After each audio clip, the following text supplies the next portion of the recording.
Phew. That's the first thing and first important thing that I want to say in this video. Phew.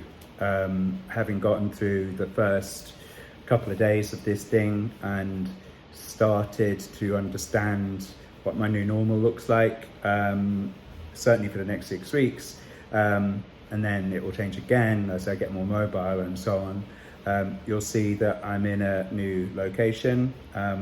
So I'm transferred this morning from the surgical hospital that I was in, which was UTSW, University of Texas Southwestern, which is a great hospital, and it's a great hospital because the people are great. And in this situation, that's what you need. You need kind, warm people that really kind of encourage you to come through something and get well. And I'm grateful to all the people down there that were around me for those 2 or 3 days. So I'm now in a rehab hospital, which is really nice, and it's new. It has a very different vibe, so it feels very much about recovery and healing, and so there is a sense of forward momentum here, which is really good for me to be in this environment. But most importantly, it is much closer to our house, so it means that we can have a bit more kind of fluidity in terms of Mary being able to come and visit, and also I can see the girls, and hopefully we'll do that tomorrow, which I'm desperate to do. So I want to make this video as useful as possible for those people who are about to go through what I've just been through. So if you're not and don't want to listen to that, you can change channels now. If you want to listen to it, fine. But these are the moments where value can be created for others. Everywhere you will see and read that day 2 is a really hard day. And all of, say, for instance, the goodwill messages that you'll get from Facebook groups will say, you know, getting through those first couple of days and the pain and blah, blah, blah, blah, it's worth it. You'll get there. Nobody is going to tell you that day 2 is a breeze, and it isn't. So I made videos at 11 o'clock at night, well, at 5 in the morning before my surgery, 11 o'clock at night after my surgery, but I did not make videos yesterday. There's just there's a moment where your anesthetic pain block, your big pain block, begins to wear off, where you are becoming reliant on oral pain relief. You start to get a comprehension of what your pain threshold is going to be. You have your first experiences of phantom limb pain, which is very real and really difficult to manage. You know, I didn't sleep at all really last night. The room was too hot, the room was too cold, I was really uncomfortable. You start to use new parts of your body, even, I don't know, just getting up and going to the toilet. And I pulled a muscle in the bottom right of my back, and that was bugging me. And yeah, it was just a grim day. But the good news is, as everybody else will say and tell you, is that today is better, right? There's still a lot of challenges, but today is much better. It's much better because you do start to feel more like you. You can do stuff like, you can have a wash, really important. You can brush your teeth. You can throw your gown away, so you're no longer showing your bare ass to everybody every time you get up on a walker or whatever, which strangely is an important thing. You put different clothes on, you can start to put yourself back together. And I think for me today, having the journey in an ambulance from one hospital to another was really important, because it was like saying, okay, that part of it's finished and going into a new phase of this. And I think that whether you go into a rehab facility or even if you're going straight home, I think it's really important that you leave the ordeal behind, right? And the next place you go to is the place where you're gonna get better. The next important area to talk about is the importance of really good preparation. So preparation is not something that I'm good at. If we're going on holiday, I pack the night before, if not the morning of, whereas Mary has been packing a suitcase for her and the girls for a week. However, in this situation, I did work hard to get my head around what I might need or want when I was in hospital.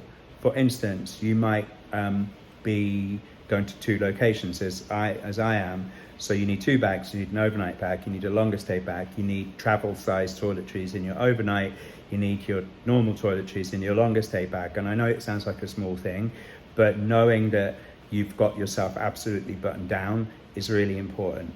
You know, like when I packed my longer stay bag, I went to CVS and I bought loads of sweets because I love sweets, and put them in the bag. And again, it sounds like a stupid thing, but it's not. It's the normalization of these days that having all of your stuff kind of adds up to.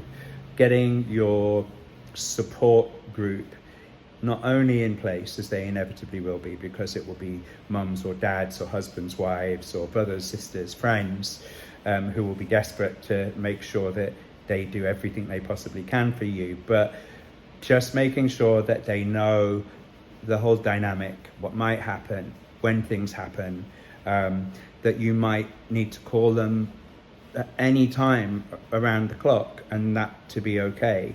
And again, it's just something that you put in your head, and you know that that's all organized. Having a pain management plan with your doctor is vital, and your doctor's going to be more than happy to talk to you about it. So of course there's, you know, a really clear regime of post-operative pain management, but it might be, as was the case with me, that there's something that you feel works better than other things. In my case, that was gabapentin, which worked on my previous surgery far more effectively than the kind of codeine-based painkillers, because it's a nerve pain medication. So I asked for that to be included in my post-surgery pain management plan. So I've still got these things on. They in England you'd call them bum bags. In America you call them fanny packs. But here's one I prepared for you to see earlier. In them are these kind of, they're like IV bladders of pain med that goes straight into your nervous system through these tiny tubes that are like almost like barely the width of a hair, and they leave them in for 2 or 3 days after your surgery. And what they do, you know, it's like it's not strong medication, and it's tiny amounts that they put into you, but it stops you falling off of a cliff. You will have had a significant pain block in that area as part of your anesthesiology, but that will wear off, and then you have to make the flip to oral pain medication. So I've felt really comforted by having these things that offer almost like a bridge between one to the other. So again, you know, these things are available, you know, just come right out and ask for them. Next thing is, however much you don't want to do it, when a OT or a PT comes into your into your hospital room and says, get on your feet, walk with a walker, walk the length of the corridor, do it. You don't want to do it, you don't feel like doing it, but actually just getting the blood flowing is so important. And also just the fact that what they're saying to you is, you know, you are not immobile, right? You are differently mobile, and that starts today. So yeah, I started to get really tired of people coming and encouraging me to do that, but I know it was absolutely the right thing to do.